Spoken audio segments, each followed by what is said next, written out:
వదిలిపెట్టమని చెప్పానా? రేయ్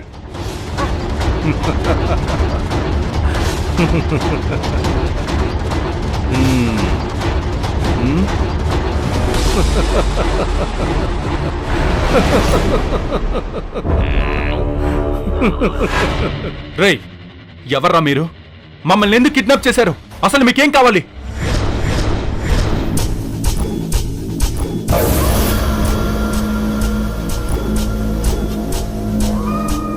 ఎంతసేపు ఇలా రివాల్వర్ చూపిస్తూ బెదిరిస్తారు?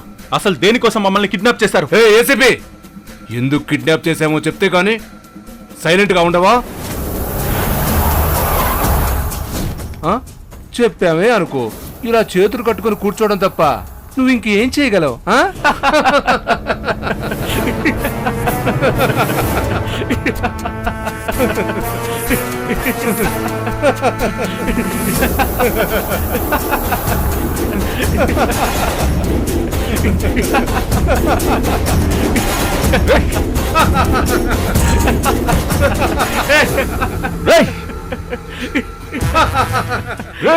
ఏసీపీ, నీ హీరోయిజం స్టేషన్ లో చూపించు. ఇక్కడ మేమే హీరోలం, నువ్వు అమ్మ ఇక్కడ జోకర్స్.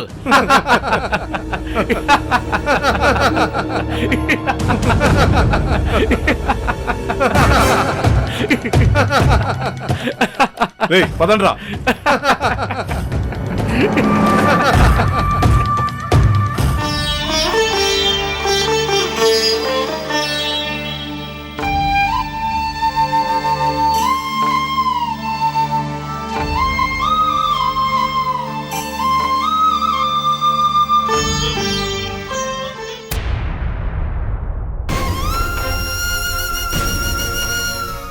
పల్లవి కడుపుతో ఉన్న బిడ్డను అడ్డం పెట్టుకుని కిరణ్ ని ఎమోషనల్ బ్లాక్ మెయిల్ చేస్తూ తను చెప్పినట్టాడే తోలుబొమ్మని చేసింది. పల్లవి మీ అన్నయ్య ఫ్రెండ్. నేను ఇంతకాలం అన్నయ్యకి ఫ్రెండే అనుకున్నాను, కానీ అంతకు మించని ఇప్పుడే అర్థమైంది. ఎలాగో పిలవకుండా వచ్చావు. రాఖీ పండగకి రేణు అన్నయ్యలకి ఎలా రాఖీ కడుతుందో అదే రాఖీ కట్టావనుకో, కిరణ్ గారికి చెల్లెలిగా మా ఫ్యామిలీ మెంబర్ గా మారిపోతావు. ఒక మంచి అబ్బాయిని చూసి పల్లవికి పెళ్లి చేయాలని డిసైడ్ అయ్యాను. మీకు ఆల్రెడీ చెప్పాను కదా అంటే, నేను గతంలో ఒక అబ్బాయిని లవ్ చేసి మోసపోయానని. అసలు పల్లవి ఎవరు? కిరణ్ జీవితంలోకి ఎందుకొచ్చింది? తను కిరణ్ కి దగ్గరవ్వాలని కిరణ్ జీవితంలోకి వచ్చిందా, లేక వచ్చాక దగ్గరైందా? ఎలా వచ్చినా ఎందుకొచ్చినా ఉషని కిరణ్ కి దూరం చేస్తోంది.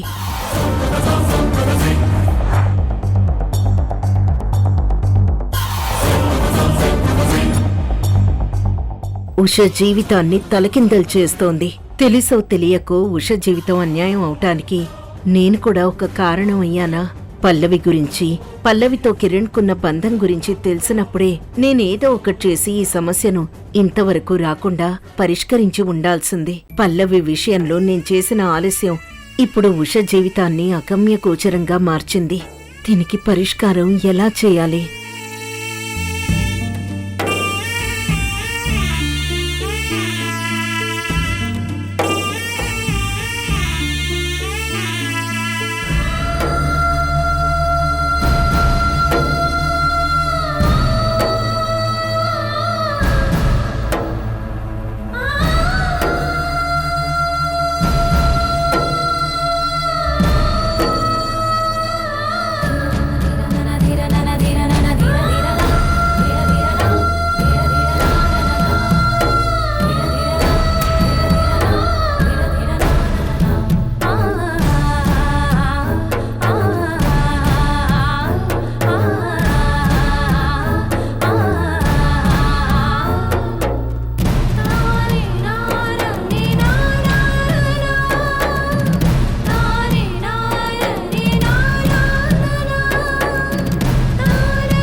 ఎందుకు కిరణ్మయ్య కన్నీళ్లు?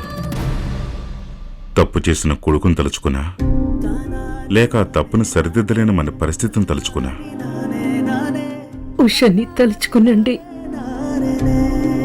నీ కొడుకే కారణమైన ఉషా కన్నీళ్లను నీ కన్నీళ్లతో ఆపలేవు కిరణ్మయ్య. కొడుకు మొదటి తప్పు చేసినప్పుడు గట్టిగా ఖండించలేదు.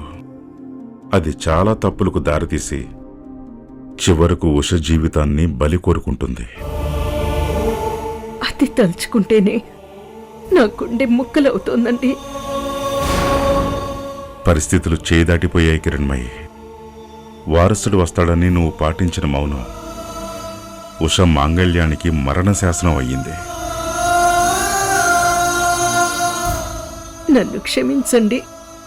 వారసుడు అన్న వ్యామోహంతో నేను చేసిన పొరపాటు దేవత లాంటి ఆడపిల్లకి ఇంత అన్యాయం చేస్తుందని నేను తెలుసుకోలేకపోయాను. అప్పుడు ఏం చేయలేకపోయావు, ఇప్పుడు తెలుసుకుని ఏమీ చేయలేకపోతున్నావు.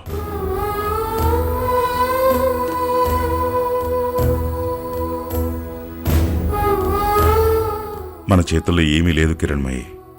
పిల్లల్ని కనగలంగానే వాళ్ళ తలరాతని కనలేం కదా. మన విషయంలో కూడా అదే జరుగుతుంది. తలుచుకుని బాధపడటం, చూస్తూ ఏడవటం, ఇదే మన జీవితం.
చెప్తా.